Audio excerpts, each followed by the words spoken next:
కాళేశ్వరం మీద ఎవరిది నిజం ఎవరిది అబద్ధం అనే ఒక ఆర్టికల్ చూస్తున్నాం మనం.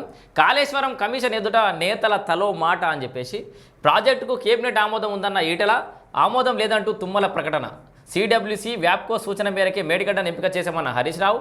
గత ప్రభుత్వం మాటలకు చేతులకు పొత్తనం లేని జీవోలు ప్రజలను గందరగోళానికి గురి చేయడమే లక్ష్యమా?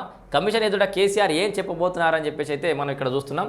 సో కాళేశ్వరం కమిషన్ విచారణలో భాగంగా ఆనాడు కీలకంగా వ్యవహరించిన అప్పటి మంత్రులు చెబుతున్న మాటలకు ఆ మంత్రులు ఒక్కొక్కరు ఒక్కో మాటలు చెప్తున్నట్టు ఈటెల, తుమ్మల, హరీష్ రావు మనిషికో పార్టీలు ఉండరు. ఇప్పుడు ఏం చేయమంటారు వాళ్ళని? ఈయన బీఆర్ఎస్ అయినా, ఈయన కాంగ్రెస్ బాయ్, ఈయన బీజేపీలు ఉండే. తలో మాట మాట్లాడకపోతే ఇక్కడ మీరు అప్పుడు మంత్రులుగా ఉన్నారు, అప్పటి ప్రభుత్వంలో బాధ్యతాయుతమైన పదవులలో ఉన్నారు. మీరు అప్పటి పదవుల లెక్కనే అప్పటి బాధ్యతలాగానే ఇప్పుడు బాధ్యతగా మెలగాల్సిన అవసరం ఉంది. సరైన లెక్కలు చెప్పాల్సిన అవసరం ఉంది.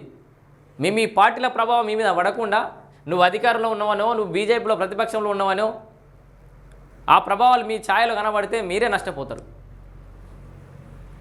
సో నాడు ఆర్థిక శాఖ మంత్రిగా పనిచేసిన ఈటెల రాజేందర్ పినాకి చంద్రఘోష్ కమిషన్ ఎదుట సమాధానం చెప్పారు. మరోవైపు మంత్రి తుమ్మల స్పందిస్తూ మంత్రులు సబ్ కమిటీకి మేడిగడ్డ నిర్మాణానికి సంబంధమే లేదన్నారు. సబ్ కమిటీలో తాను ఒక సభ్యుడిగా ఉన్నానని చెప్పిన ఆయన ఈటెల రాజేందర్ వ్యాఖ్యలను అయితే ఖండించిండు. సో 2016 మార్చి 1న మేడిగడ్డ బ్యారేజ్ నిర్మాణానికి అప్పటి ప్రభుత్వం పరిపాలన అనుమతులు మంజూరు చేస్తూ జీవోచారి చేసింది. యాక్చువల్గా మేడిగడ్డకు పరిపాలన అనుమతులు వచ్చింది ఎప్పుడు? 2016 మార్చి 1 తారీఖు. కానీ ఈటెల రాజేందర్ చెప్పినట్టు 3 మెన్ కమిటీ వేసింది ఎప్పుడు?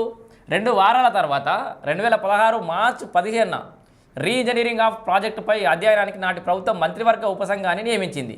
ఈ విషయాన్ని మంత్రి తుమ్మల నాగేశ్వరరావు ఆధారాలతో సహా బయటపెట్టారు. చూడండి, పెండింగ్లో ఉన్న ప్రాజెక్టులకు సంబంధించి రీడిజైన్కి సంబంధించి స్టేటస్ రిపోర్ట్ ఇవ్వాలని మాత్రమే మా ఉపసంఘం ఏర్పడ్డదని చెప్పేసి తుమ్మల నాగేశ్వరరావు అంటున్నాడు. మరి ఎవరి మాటలు నమ్మాలి? మొత్తంగా ఇది ఎడదేలబోతోంది. ఎవరిది నిజం ఎవరిది అబద్ధం అని కాలమే నిర్ణయించబోతోంది. ఈ అంశం ఒకటి ఇట్లుంది.